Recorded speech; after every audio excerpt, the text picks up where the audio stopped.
Hey guys, welcome in for 30 books in 30 weeks. It's that time. I'm trying to think. Let me see if we need some more. Ooh, that's worse. My goodness. So welcome in for 30 books in 30 weeks. We are deep into week 27, meaning we got about 2.5 weeks left on this personal development journey that we're on. And so this week's book is one of my all-time favorite personal reads. And it wasn't until I really began on my own personal development journey and the movie came for this book came out that I could really understand the personal development opportunities that lie within this book. And so tonight all this week we've been talking about the book series 50 Shades of Grey. This is the first in a trilogy. And honestly, this was one of my inspirations for Love Miscarriage and the trilogy that I'm working on. I have book 1 done and I'm working on book 2 out of that series. And this was in part inspiration for that. So 50 Shades of Grey is our subject matter. When enough for you is enough is our topic for tonight. So what's up, Steph? What's going on? So that's our topic for tonight. For those of you who may be just joining in for the very first time, my name is Marcy Batiste. I'm your ultimate power coach, America's #1 reality-based success and recovery trainer, committed to helping you take your dreams off your to-do list and put them on your today list and truly, truly, truly experience life unedited. And the only way you can do that is to truly be in touch with truth versus perception. So tonight we're talking about when enough for you is enough. And so I've invested a great deal of time this week kind of giving you guys the backstory on this book. So if you're not familiar with the content of the book or the context of the book, please go back and watch those videos. They're available on my YouTube channel. So I'm not going to digress back into the description, but I do want to talk in particular about the agreement. What's going on, T? About the agreement between Anastasia and Christian. And one of the things that we talked about earlier this week was how the perception of the sexiness of the movie changed, or of the book changed when the movie came out, because we had to take the blinders off, and so we could no longer look at the descriptions from our itty bitty personal lens anymore. All of a sudden it was in stereo on the big screen what a spreader bar was, and what spanking really looked like, and what submission could really look like. And so we no longer had our small interpretations. We had a grand picture of it. And so that took away some of the sexiness, and it made it kind of scary for some people. But I want to talk in particular about the agreement that they made for Dom and submission, and what that looked like. And so to give you an example, I was looking today, and I don't know if I can even find it anymore, but so they're talking about in the contract, the contractual agreement between Christian and Anastasia about what the Dom submissive relationship is going to look like, the terms of the agreement, what things will she be, what things is she agreeable to, what things is she not agreeable to, right down to the kind of food that she was going to eat, and so forth and so on. And in particular, I should have marked the page, but so they're in one point they're talking about forms of punishment, right? And for those of you who aren't familiar with the BDSM world, dominant and submissive, that sounds kind of bizarre, it sounds creepy, whatever, I'm sorry, but this is grown conversation, right? But anyway, so they're talking about the different types of punishment or discipline that she would be agreeable to. And in the contract, I don't know, I can't find the page now, but he was giving examples, things like nipple clamps and spankings and other different forms of sexual discipline that is part of the BDSM Dom sub lifestyle. And again, I think people kind of skid over that when they read the book, but then when they saw it in the movie and you see what that really looks like, you're like, holy crap, it means something different. And so my point for tonight is, when enough for you is enough, is when it's enough for you, it only has to be enough for you, and that's okay. You don't ever have to feel like you have to go beyond your point of no return, because of what society thinks or because of what your partner thinks, those sorts of things. Again, going back to the example in the book when they're talking about, hey Eunice, they're talking about discipline and they're talking about particular nipple clamps, right? I'll just use that as an example. And for some people that's a max out tap out. For me, I'm not really feeling that. That would be a max out tap out for me. That would be an enough is enough for me moment, because that's not where I want to go. To me, that's no longer pleasurable. And so that's truly painful.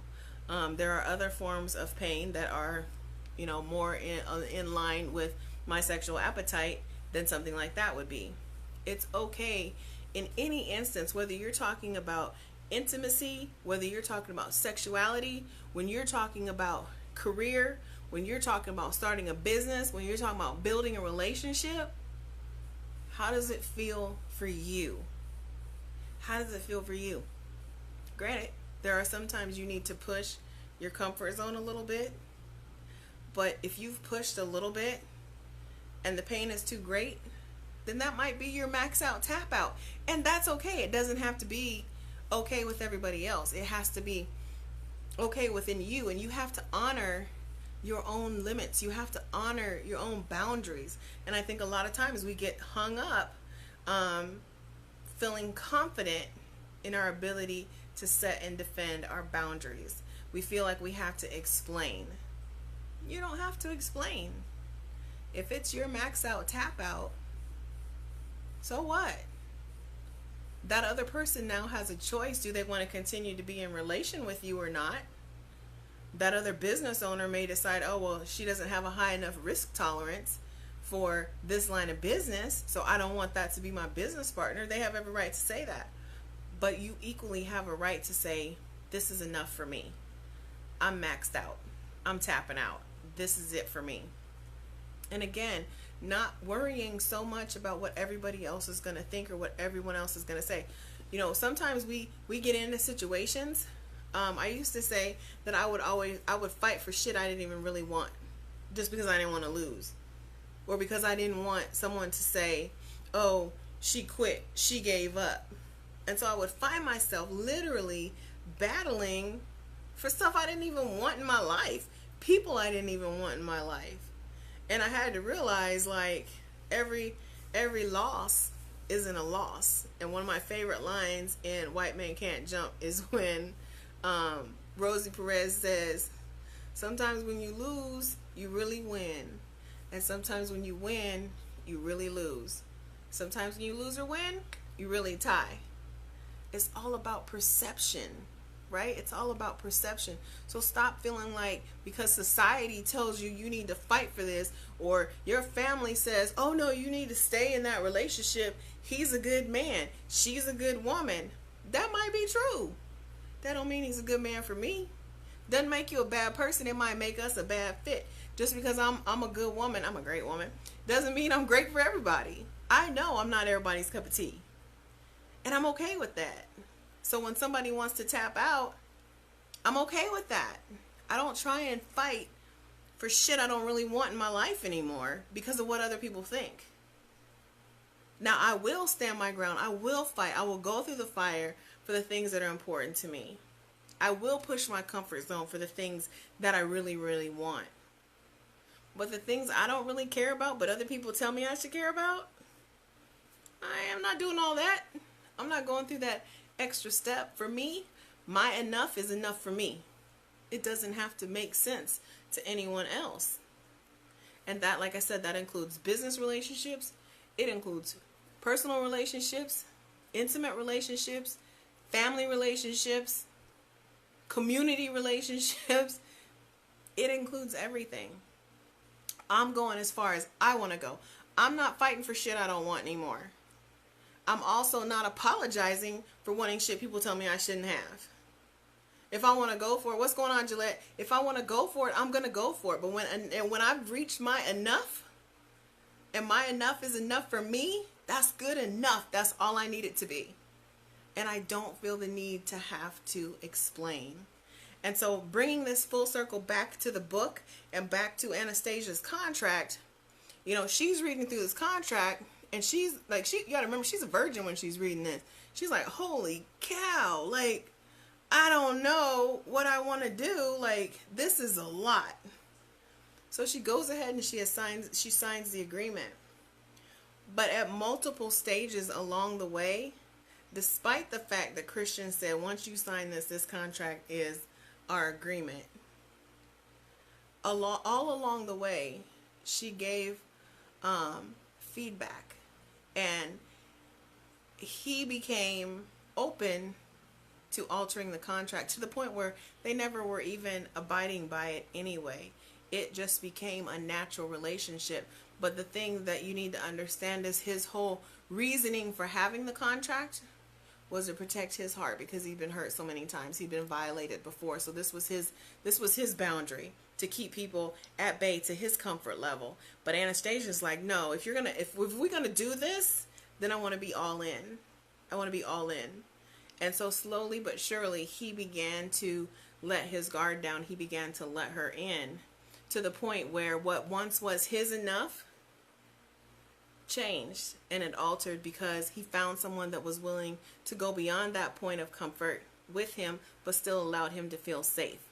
And that's an important piece to understand, is that if you're gonna proceed beyond your comfort zone, do it in a way where you still can feel safe, you can still feel protected, you can still feel respected.